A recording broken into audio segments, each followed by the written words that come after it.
Olá pessoal, então vamos aqui para uma videoaula sobre vetores em JavaScript, tá? O que eu vou fazer? Eu vou usar um editor JavaScript online, tá? Vou usar esse aqui, ó, PlayCode. Facilita um pouco a nossa aulinha, tá? Então, em vez de usar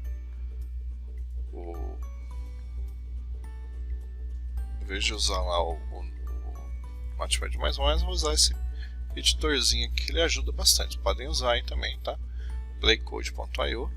A única restrição que ele tem é que quando passa de 500 e poucos caracteres, ele começa a dar umas mensagens na console, né? Então não vamos abrir a console enquanto a gente não terminar. Vamos desconsiderar essa característica dele aí. Então, como é que eu faço para criar um vetor? Muito fácil, tá? Você pode usar um let, que é a atribuição, né? Cria o nome de uma variável v, que esse é o vetor, e aí você inicializa ele com abre chaves e uma lista de valores, por exemplo, que é um vetor numérico aqui, tá vendo? Vetor numérico. 3, 5, 7, 32, vamos mudar aqui, ó. Colocar aqui um 2, colocar aqui um 6, só para ficar diferente aí. Então tá aí, ó, essa é um vetor. Se eu der um console log, né, console.log em v, ó lá, ele já mostrou para mim na console, né, o vetor. Então esse botãozinho que mostra o console. Então o nosso vetorzinho, tá? E aí esse vetor, qual que é o tipo dele, né? Então eu vou dar aqui, ó, vou dar um console log, né? Log, e vou dar um type of v, né? Ó, percebam que ele é um objeto, tá? Ele é um objeto. E por ele ser um objeto, todo objeto tem propriedades e métodos, né? Vocês já viram ou vão ver ainda em orientação a objetos, né?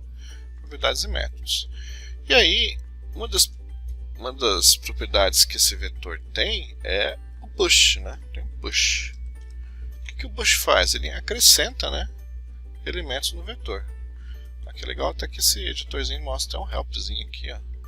Então eu vou colocar um elemento novo no vetor, que vai ser o elemento 3. Número 3. Olha lá, ele já mostra aqui no console automaticamente, né? Olha lá. 15276 3. Aí, definição do vetor, tem o push. E esse 3 foi colocado em que posição? Então, ele é o primeiro, segundo, terceiro, quarto, quinto, sexto elemento do vetor, né? Se ele é o sexto elemento do vetor, ele é um elemento que está na posição 5, tá? Console.log v na posição 5 tem que retornar para mim o número 3, aqui, ó, número 3. Tá? Então, para mim pegar um elemento de um vetor, basta você dizer qual que é o índice, né? Iniciando sempre o primeiro elemento com 0, e aí você vai vendo. Então, o comando push faz isso, né? Ele insere o elemento, ele é o quinto elemento, né? Aliás, ele é o sexto elemento, o elemento número 5, mas é o sexto elemento. Tá? Outra forma de incluir, já que eu sei, né, que é o sexto elemento, então vou incluir o elemento sétimo, que é o número 4. Né? Esse é o 4. Então, bem simples. Então, push, ele vai inserir lá no final o elemento 3. E aí, se eu pego o índice fora do vetor, ele também insere ali o elemento, né? 0, 1, 2, 3, 4, 5. Então, esse aqui é o elemento 6, né? Então, 5 é o 3, 6 é o nosso amiguinho 4. Então, tá lá o vetorzinho, tá? Mas e como é que eu faço para calcular o último elemento? Bom, vou incluir no último elemento, então v.length, que é o tamanho do vetor, né? Então, por exemplo, se o vetor tem 2 elementos, ele vai te retornar 2, né? E qual que é o índice do último elemento? O índice do último elemento é 1. Né? Então, para mim incluir um elemento novo no vetor, sem saber, né, qual é a posição, e sem usar o push, né, que o push vai lá no final e acrescenta. Eu posso usar o v.length. Então, eu vou colocar aqui o v.length, que é igual a 0. Olha lá, ó. Então, 1, 5, 2, 7, meia. Aí ele incluiu 3. Aí no elemento 6 ele incluiu o 4. E no último elemento ele incluiu o 0. Tá vendo? Então é assim que funciona. Você vai fazendo inclusões. Você pode usar o push, ou você pode especificar qual que é a posição. Né? Se você especificar uma posição além do final, por exemplo, length mais 3 lá, ó. Aí ele vai lá naquela posição e vai inserir. O resto ele fica tudo indefinido. Tá? Então voltando aqui. Olha lá. Aqui certinho. Né? E aí, essas são as formas de inclusão. Tem mais uma. Tá? Forma de inclusão que é o shift. Né? Aliás, um shift. Né? Um shift. E aí vamos colocar o elemento 8. E aí o shift, olha só, o push ele joga lá no final. O unshift ele joga lá no começo. Aqui, ó, tá vendo? O 8 veio aqui no começo. O push, quando ele colocou, ele tinha colocado no final. Depois eu coloquei o 4, 0 e depois eu coloquei o 8. Mas ele colocou com push para lá no final. Tá? Então, para que serve isso? Você já deve ter visto aí nas suas aulas de lógica de programação ou então orientação a objetos que você pode ter filas e pilhas, né? O que é a pilha? A pilha assim, é como se fosse uma caixinha em que você vai jogando os elementos lá. Quando você precisa, você vai tirar da caixinha, né? E como é que você tira da caixinha? Tirando, você coloca por cima e você tira por cima também, né? Porque é uma caixinha, né? Então, o primeiro elemento a entrar na caixinha é o último elemento a sair da caixinha. Né? O último elemento a entrar na caixinha é o primeiro elemento a sair da caixinha, quando você está tirando. Então, como é que você faz para colocar esse carinha ali sempre na posição de cima da caixinha? Né? Você usa o shift. E como é que você faz para retirar da caixinha? Você usa o shift.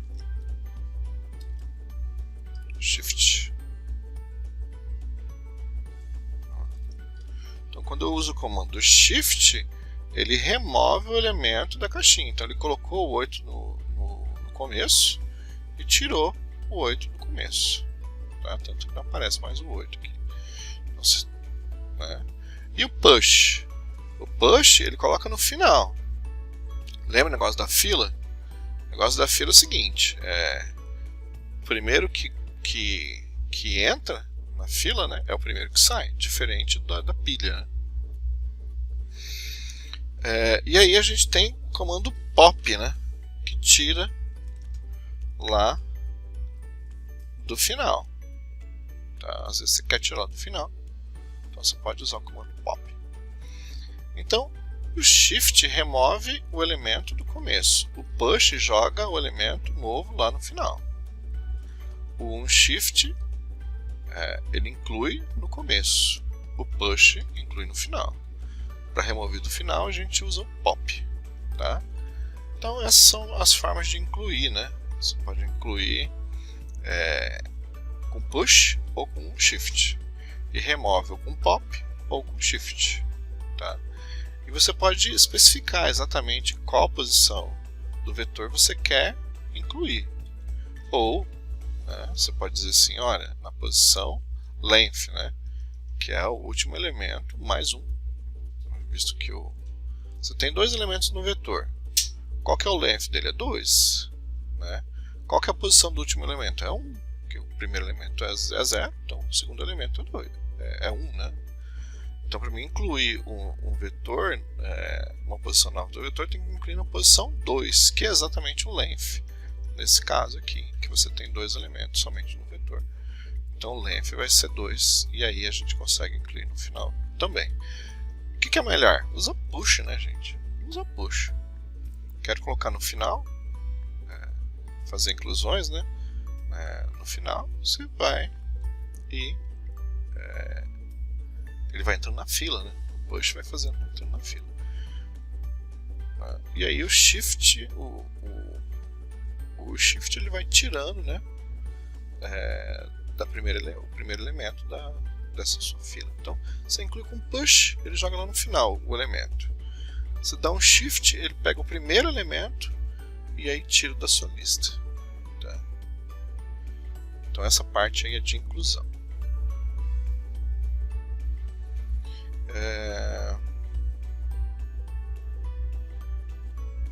Tem mais alguma forma? Ah, sim. De criar vetores, né? Então, expliquei aqui a questão do vetor, né? Da inclusão de um vetor, como é que se cria um vetor. E aí eu posso também usar o comando new, né? Aqui, ó. New array.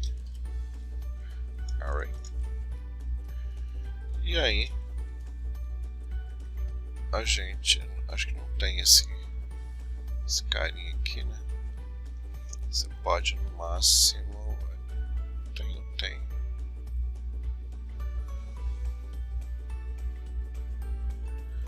Não tem aqui. Aqui eu posso criar um vetor com 6 elementos, todos nulos, né? Então você dá um console log em v, ele vai ser um vetor com 6 elementos, todos nulos aqui, ó, tá vendo? Todos nulos que eu criei aqui, 6. Se colocar aqui, ó, tu vai criar um vetor vazio, tá vendo? Vetor vazio, normal. E aí, se eu tenho aqui um vetor com elementos 1, 2, 3, né? E aí eu faço uma cópia desse vetor. Como é que eu faço uma cópia? Eu vou dar um comando slice. Slice é que faz cópias de vetor. Então lá na apostila isso aí, gente. E aí vamos criar um V2 que recebe VSlice, né? Nosso V2 ó, é igualzinho o nosso amiguinho V1. Então eu vou imprimir os dois vetores aqui, ó. Olha lá. V0, V2 é igualzinho, né? Olha lá. 1, 2, 3, 1, 2, 3. E aí, se eu falar para ele assim, olha, o elemento do vetor V na posição 0, né? Elemento V, vetor V, elemento da posição 0, é igual ao V2 na posição 0, ele vai dizer que é igual, né? Estritamente igual, ele também é estritamente igual, mesmo, é igual, o mesmo valor e do mesmo tipo, tá? Então, mas o que acontece? Acontece o seguinte, que este número 1 aqui, ele está em uma posição de memória, e esse outro número 1 aqui está em outra posição de memória. Então, quando eu dou uma comparação de igualdade, ele vai comparar valor, né? Ele compara valor. A não ser que o elemento em questão não seja um número, nem uma string, nem uma data, seja um objeto complexo. Tá? Então, como é que eu faço para criar um objeto complexo? Por exemplo, seria um outro vetor dentro do vetor. Olha lá. Um outro vetor dentro do vetor. Olha lá. Né? Mas e aí? Esse vetor aqui dentro desse vetor, ele é igual? Né? Ele é igual? Olha que comportamento estranho, gente. O que eu vou fazer? Eu vou pegar o V na posição 0 e vou mudar para 9. Tá vendo? Mudei para 9. Então, se eu der um console depois, né? Olha lá. Percebe que ela mudou para 9? Né? Segundo o V2 não mudou para 9, só o V que mudou para 9, né? O primeiro elemento do V. E aí, ó, percebe o seguinte, que existia um outro vetor aqui, ó. Tá?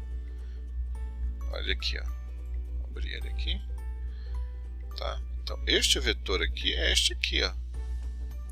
Né? Eu fiz uma cópia dele, certo? No entanto, se eu entrar ó, aqui eu entrei no 9, na posição 0, mudei para 9, e o outro não mudou, certo? Então eu vou vir aqui, ó, no V, na posição 0, 2, que é onde está o vetor, e dentro do vetor elemento 1, e vou mudar para 6.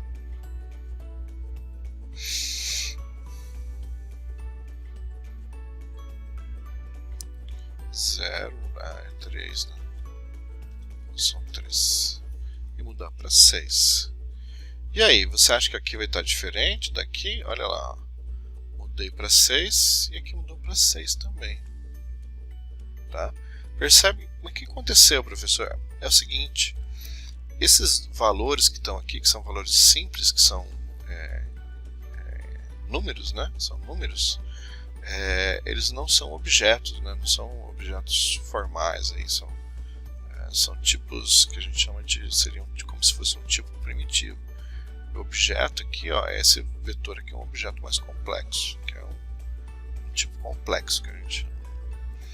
Então nós temos aqui, ó, esse 9 nessa posição, ele antes, né, de ser trocado 9, ele foi copiado. E como ele é um tipo simples, ele copia inclusive o valor, né? Então se eu mudar um, não muda o outro, que são duas posições de memória diferentes. Agora o vetor, dentro do vetor aqui, ó, esse subvetor, ele é um dado complexo que o slice ele não sabe copiar subelementos. Ele só faz cópia rasa, né? Só das estruturas de dados simples, as estruturas de dados complexas, ele não faz cópia. Tá? Olha lá. Tanto que se eu alterar esse vetor que foi copiado, ele altera para os dois, né? Então por quê? Porque aqui, ó, na posição 4 você tem um endereço do vetor. Você não tem um valor como esse aqui, ó. Tem um valor. Não, isso aqui você tem um endereço do vetor. E aí o que ele fez? Ele fez uma cópia do endereço do vetor. Então essas duas posições aqui, ó, a posição 3 aqui, né, do vetor V, e a posição 3 do vetor V1 apontam para o mesmo endereço de memória, que é onde está o vetor. Então se eu mudo aquele vetor, esse subvetor, esses dois vetores aqui, eles acompanham essa mudança, né? Certo? Mas e aí? E se eu forçar isso, por exemplo, pegar na posição 3 aqui, ó, e der um V na posição 3, ponto slice, né? Slice, que é o que faz cópia do vetor. Aí igualzinho, né? 4, 5, 4, 5. E aí se eu mudar o elemento agora desse vetor que eu acabei de fazer uma cópia real, né? E não aquela cópia rasa, né? Na posição 0 vai ser 6. E aí, ó, olha lá, agora sim. Então o V mudou, né? Como eu fiz uma cópia, né? Uma cópia do vetor, do subvetor, né? Coloquei na mesma posição, mas fiz uma cópia do subvetor. Aí sim, se eu mudar, ele basicamente não muda mais, né? Porque agora não está mais apontando para o endereço onde está o vetor. É isso, gente. Essas são as formas de incluir, beleza? Então, para a nossa próxima videoaula.